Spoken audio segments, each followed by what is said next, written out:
एक बार फिर से दारा शिकोह की चर्चा होने लगी है। दारा शिकोह वही मुगल शहजादे थे जिनका जिक्र संघ के नेता अक्सर करते रहते हैं।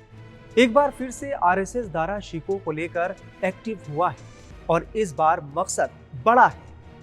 आरएसएस के सह सरकार्यवाहक डॉक्टर कृष्ण गोपाल कई मौकों पर दारा शिकोह का जिक्र कर चुके हैं। उनका एक प्रसिद्ध कथन भी है कि दारा शिकोह सच्चे हिंदुस्तानी और भारतीयता के प्रतीक थे। रिपोर्ट्स की माने तो संघ दारा शिकोह को लेकर कई प्रोजेक्ट्स चलाने की तैयारी में है। संघ के मुताबिक दारा शिकोह एक अच्छे मुसलमान है, वहीं औरंगजेब एक क्रूर शासक था जिसकी छवि इस्लामिक कट्टरपंथी की है। अब हम आपको बताते हैं कि कैसे संघ दारा शिकोह को लेकर नए प्रोजेक्ट शुरू करने वाला है और इसके जरिए संघ क्या प्रचार करना चाह रहा है। दरअसल संघ का मानना है कि देश के मुसलमानों तक दारा शिकोह के बारे में जानकारियां पहुंचाई जाए। दारा शिकोह बनाम औरंगजेब की बहस संघ में कब शुरू हुई, इसे लेकर कोई ठोस तारीख नहीं है। लेकिन केंद्र में मोदी सरकार आने के बाद से जैसे ही संघ का विस्तार व्यापक हुआ है, उसके बाद कई कार्यक्रम चलाए गए। साल 2017 में एक कार्यक्रम हुआ था, इसमें दारा शिकोह पर चर्चा हुई थी। साल 2019 के बाद से डॉक्टर कृष्ण गोपाल ने कई कार्यक्रम, वर्कशॉप और बैठकें की जिसमें दारा के बारे में बातें हुई। अब दारा शिकोह की जिंदगी आम मुसलमानों और भारतीयों तक पहुंचे, इसके लिए संघ ने रिसर्च प्रोजेक्ट पर भी काम शुरू कर दिया है। दारा शिकोह की किताबों को भी तैयार किया जा रहा है जिसे कई भाषाओं में ट्रांसलेट किया जाएगा। अलीगढ़ मुस्लिम यूनिवर्सिटी में दारा शिकोह सेंटर है जहां एक फोरम बनाया जाएगा जिसमें दारा की जिंदगी को लेकर चर्चाएं होंगी। ऐसे ही जामिया मिलिया इस्लामिया, मौलाना आजाद उर्दू यूनिवर्सिटी, डीयू और जेएनयू में भी ऐसे प्रोग्राम किए जाएंगे।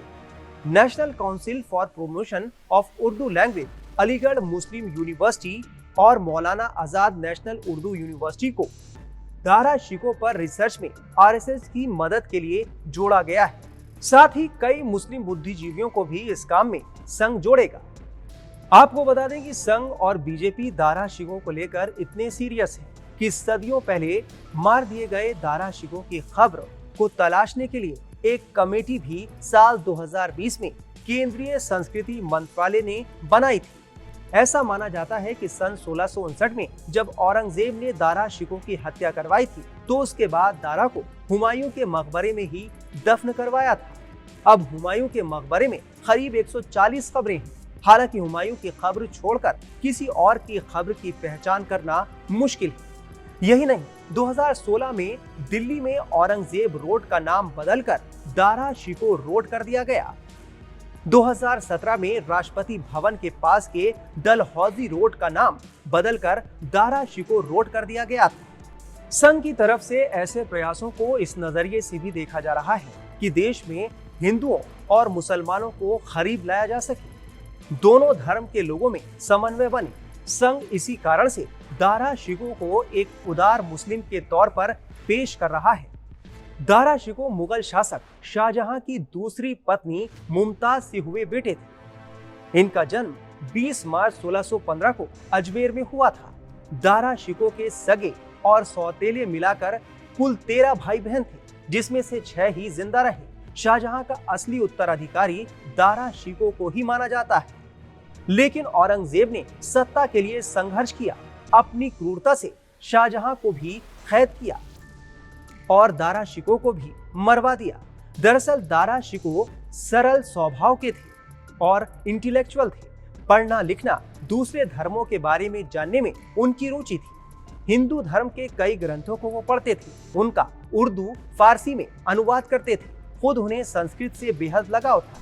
ऐसी कई बातें थीं जो औरंगजेब को खटकती थी। दारा शिकोह का वाराणसी में संस्कृत पढ़ना औरंगजेब को बेहद खलता था। जब सत्ता का संघर्ष हुआ तो शहजादे दारा शिकोह को औरंगजेब ने क्रूरता के साथ बाहर किया और बाद में मरवा दिया। इतिहास में दर्ज है कि कैसे औरंगजेब ने मैले कुचैले कपड़े पहनकर मुंह काला कर दारा शिकोह को महल से बाहर निकाला था। औरंगजेब ने दारा का सिर धड़ से अलग करवा दिया था और सिर एक थाल में सजाकर शाहजहां को तोहफे की तरह भिजवाया था। मारने के बाद भी मैले और खून से सने कपड़ों में ही दारा के शरीर को दफना दिया गया था। अब आरएसएस की कोशिश है कि दारा शिकोह के जीवन को भुला ना दिया जाए और उसके बारे में देश के आम लोगों तक सब कुछ पहुंचे।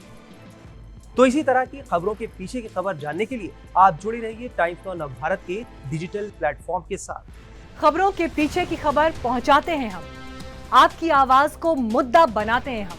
टाइम्स नाउ नवभारत को YouTube पर लाइव देखिए, सब्सक्राइब करिए और बेल आइकन जरूर दबाइए।